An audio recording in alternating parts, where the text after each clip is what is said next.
प्रेरणास्पद कथाएं YouTube channel पर मैं धनंजय जैन आप सभी का हार्दिक अभिवादन करता हूं। छोटी सी कहानी डीजे की जुबानी। दोस्तों, प्रत्येक व्यक्ति को चाहिए कि असफलता के कारण को ढूंढकर जब तक सफलता प्राप्त नहीं होती है तब तक निरंतर प्रयास करता रहे। क्योंकि अधिकांश क्या होता है कि हम लोग जैसे ही असफलता हस्तगत होती है हम निराश हो जाते हैं, हताश हो जाते हैं और जो कार्य हमने हाथ में लिया है उसे छोड़ देते हैं। फलस्वरूप सफलता हमसे कोसों दूर चली जाती है। यदि हमें असफल नहीं होना है, सफलता ही प्राप्त करना है, किसी भी क्षेत्र में चले जाओ, हमें लगता है कि बस मैं इसमें सफल ही होऊंगा, असफल बिल्कुल भी नहीं होऊंगा, तो दोस्तों उसके लिए हृदय के अंदर एक आत्मविश्वास का होना बहुत जरूरी है।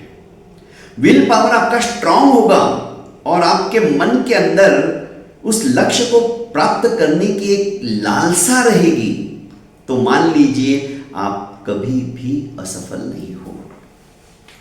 छोटी सी कहानी के माध्यम से मैं आज अपनी बात आपके सामने रखने का प्रयास करता हूं।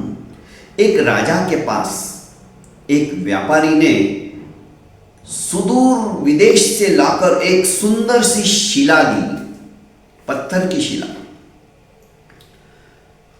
और कहा कि आप कृष्ण के भक्त होना, इस शिला से आप भगवान की उस प्रतिमा को किसी मूर्तिकार को देकर मूर्ति बनवा लीजिए।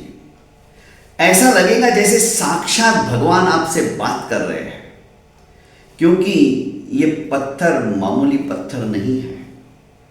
राजा उस पाषाण की शिला को देखकर, उस पाषाण को देखकर बड़े प्रसन्न हुए। उन्होंने ये काम अपने महामंत्री को सौंपते हुए कहा कि मुझे नगर के बाहर जो दिव्य भव्य ऐसा कृष्ण मंदिर बनाया जा रहा है उसमें इसी मूर्ति की प्राण प्रतिष्ठा करवानी है।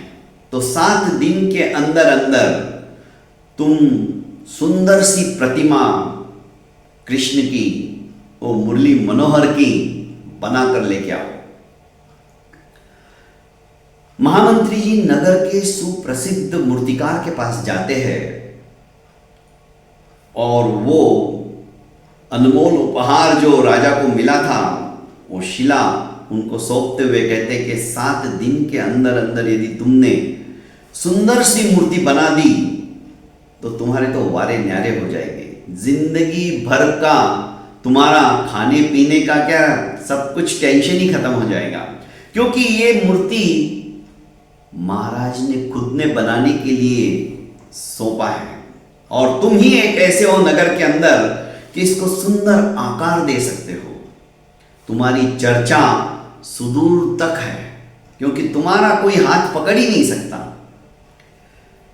इस मूर्तिकार ने वो पाषाण लिया, हथौड़ा, छीनी, सब कुछ निकाला और प्रहार करना उस पत्थर के ऊपर शुरू किया।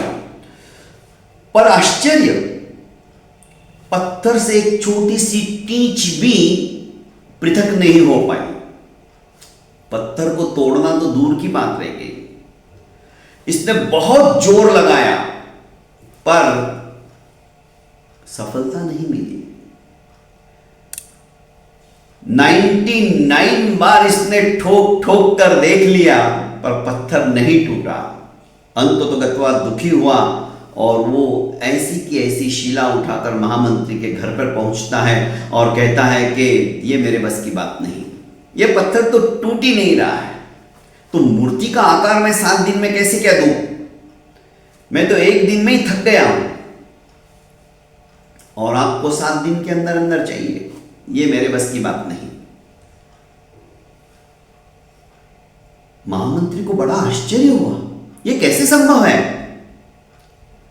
आखिर उन्होंने उसी नगर का जो सर्वसाधारण मूर्तिकार था, जिसके पास कोई जाता भी नहीं था और बड़ी मुश्किल से मूर्तियां बनाकर वो बाजार में बेचता था, वहां पर पहुंचे और उसे कहा कि इसकी एक सुंदर सी कृष्ण की प्रतिमा बनानी है, क्या तुम बना सकते हो?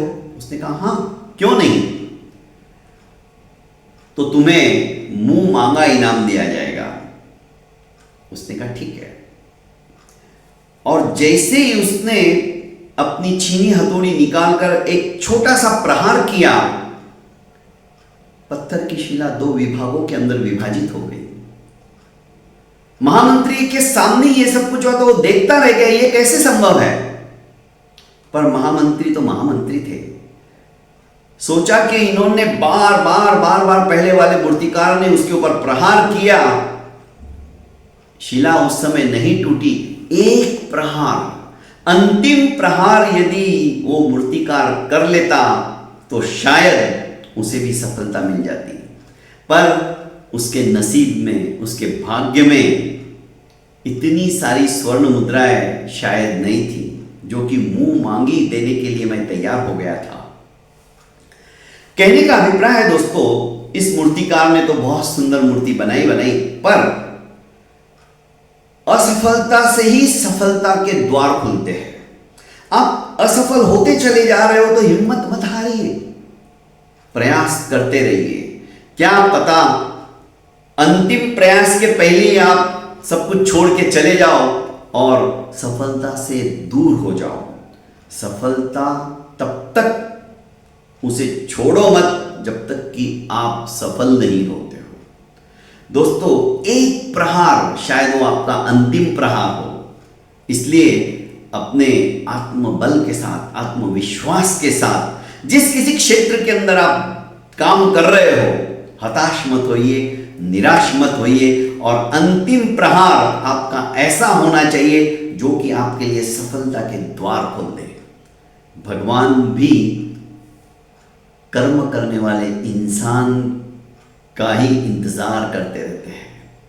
वे सोचते कि नहीं, सफल तो ये होने ही वाला है, पर इसके लिए इसकी परीक्षा भी होना बहुत जरूरी है। हमारी परीक्षाएं हो रही है और हम तो उसके बच्चे हैं। भला अपना पालक अपने बच्चे का अहित कैसे सोच सकता है? दोस्तों, कहानी छोटी सी है पर यह कहानी बहुत कुछ सिखा के जाती है और ऐसी ही छोटी छोटी कहानियां जो कि हमें प्रेरित करती है, ऐसी प्रेरणास्पद कथाएं इस YouTube चैनल के माध्यम से मैं आपको हजारों कहानियां आज तक सुनाते आ रहा हूं और आगे भी सुनाऊंगा। आपको मेरा ये चैनल सचमुच में अच्छा लगता है तो कमेंट बॉक्स में अपना अभिमत जरूर अभिव्यक्त कीजिए और साथ ही साथ ज़्यादा से ज़्यादा लोगों को आप इस लिंक को फॉरवर्ड कीजिए। बहुत बहुत धन्यवाद। प्रणाम।